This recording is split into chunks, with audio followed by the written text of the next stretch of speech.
भगवान श्री कृष्ण जी के चरित्र पर मुसलमानों कितनी डिबेट करते हैं। मैं आपको यूट्यूब पर दिखाता हूँ कि मुसलमान कितनी डिबेट करते हैं। एक यहाँ पर एक चित्रकार हुआ जिसका नाम था M.F. हुसैन।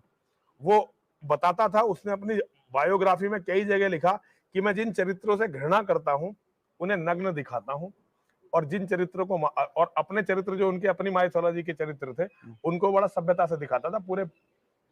तो M.F. हुसैन को इस अभिव्यक्ति की स्वतंत्रता थी। 2029 में भारत का प्रधानमंत्री मुसलमान बनेगा और सुशांत सिन्हा देखेंगे। नरसिंहानंद वो दिन देखने के लिए जीवित नहीं बचेगा, लेकिन सुशांत सिन्हा को वो दिन देखना है जब भारत का, देखिए वो तो मुझे मार देंगे, ये तो तय है। मार देंगे आपको? मार देंगे, ये तो तय है। देखिए ये तय है। मुझे इसकी कीमत देनी है। मैंने जो सच बोला, सच की कीमत दी जाती है। वो मुझे मार देंगे, मुझे पता है, ये तय है। सुशांत सिन्हा इसकी रिपोर्टिंग करने के लिए दोबारा से शिव शक्ति धाम डासना आएंगे। जब मेरी हत्या हो जाएगी उसके बाद सुशांत सिन्हा आएंगे इसकी रिपोर्टिंग करने के लिए। मुझे पता है कि मेरा अंजाम क्या होना है, लेकिन मैं अंजाम से भयभीत नहीं हूं, क्योंकि मैं तो पुनर्जन्म को मानने वाला, गीता को मानने वाला आदमी हूं। लेकिन मुझे अपने लोगों को बताना है कि 2029 में जब भारत का प्रधानमंत्री मुसलमान बन जाएगा, और उसके कारण है सुअर की तरह जनसंख्या बढ़ाई है इस देश में उन्होंने। हमने एक एक बच्चा पैदा करके उसे IAS, IPS, मिलिट्री ऑफिसर और सफल उद्यमी वैज्ञानिक बनाने में समय लगाया, और उन्होंने अपने बच्चों को ट्रेंड कातिल, डकैत, हत्यारा, बलात्कारी, लव जिहादी बनाने में अपनी पूरी ऊर्जा लगाई है। और ये हुआ है इस देश में। आज उनके पास नाबालिग लड़कों की ऐसी पूरी जमात है जो कहीं भी घुस के किसी का भी कत्ल कर देते हैं। हमारे डासने में उन्होंने डॉक्टर तोमर को मारा है।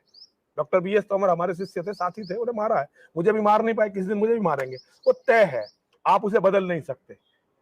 देवबंद के मौलानाओं ने मुझे फोन करके कहा कि मैंने मोहम्मद के बारे में जो कहा है बिल्कुल सच कहा है, लेकिन इसकी सजा मौत है और मैं मारा जाऊंगा। एक एक सनातनी हिंदू अपने कर्तव्य को समझे, अपनी ड्यूटी को समझे, उसका धर्म क्या है इतना ही समझ जाए। अगर जिस दिन भी ये समझ लिया, 2014 और 2019 1000 साल तक होते रहेंगे।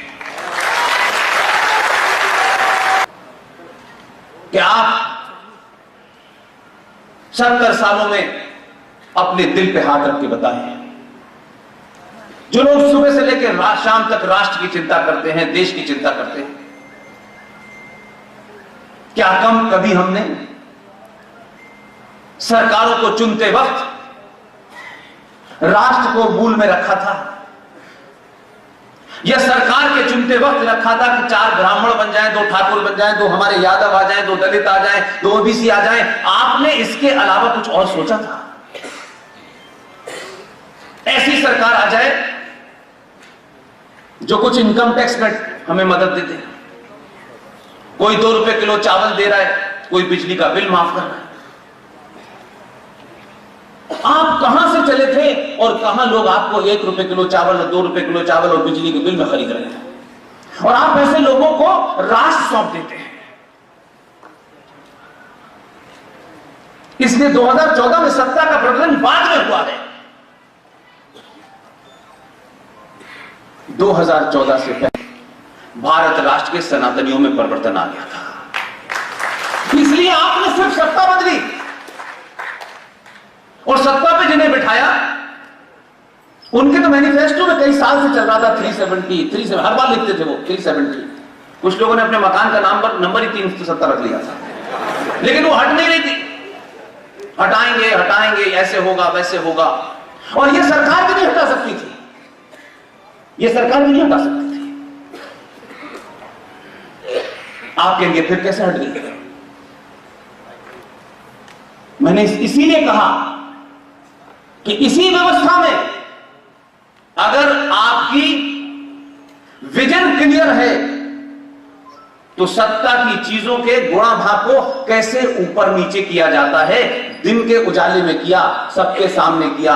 कोई ये आरोप नहीं है कि कुछ झूठ बोल दिया हो, कुछ छुपा दिया हो।